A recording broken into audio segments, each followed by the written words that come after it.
Good morning, this is Jason Ursino and I'm driving to school. Today I'm going to be talking about the difference between, or the pros and cons between private tutoring or group sessions. Now, first of all, no tutoring really works unless you have a good tutor. And I've already put a video together on how to pick a good tutor, the 3 things to think about when you pick a tutor. You can go to learningspace.net.au/driving to school for my other videos and you'll find that video there. Well, let's look at the pros and cons. First of all, private tutoring. Private tutoring is probably really good to hone in on particular concepts, to have that special attention. It especially works really well for students who come in with questions already ready to go. If they're more of an intrinsic motivation sort of student where they do a lot of work at home and then they're able to come in with a tutor and ready to ask a bunch of questions that will take the whole time. It's probably the best for students that are like that. Group sessions are more for students who want to definitely improve, however they don't exactly know what to do, where to go. Group sessions also work well when you first come in for tutoring. The tutor will work with the individual student, work with them, and then give them some questions. This is particularly for maths.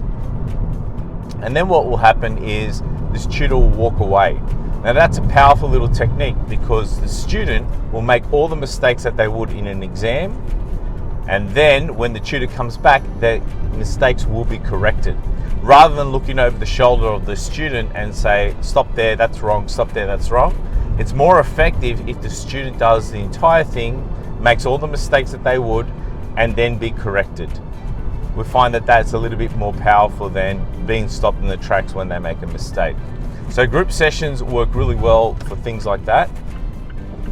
So when you first have a session with a tutor, the group sessions is probably more recommended because the tutor will sort of be diagnosing exactly where the problem is, looking for foundation issues, and that usually entails the student to do a couple of questions on their own. So the group sessions work really well with that. Now, if there is a student who comes in for a private session and I do not know exactly what their maths is like, for the first couple of lessons is about getting to know the maths. A lot of the private sessions is have a go at this, now have a go at that. And you sort of even have to walk out of the room so the student doesn't ask, is this right, is this right? Because you want the student to make the mistakes. So group sessions and private sessions have their pros and cons. I guess the cons for the private session is that it's expensive. Sometimes it's not very economical because, as I said, if you have a teacher that sits down and has to walk out of the room for the student to make the mistakes, you're paying for the private session with that time. However, there are situations where the cons on the group session is when you have a student that does need to ask those questions and they sort of have to wait for when the tutor is available. However, it's a lot more economical. Usually group sessions are a lot cheaper than private sessions.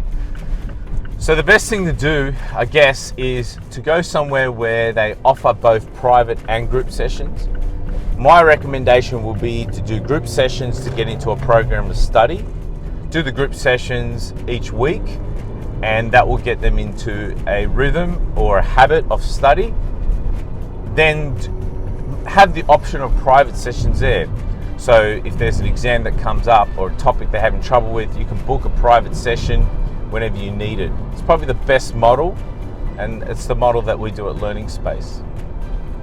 If you like my videos, you can go to learningspace.net.au/driving to school and have a good day.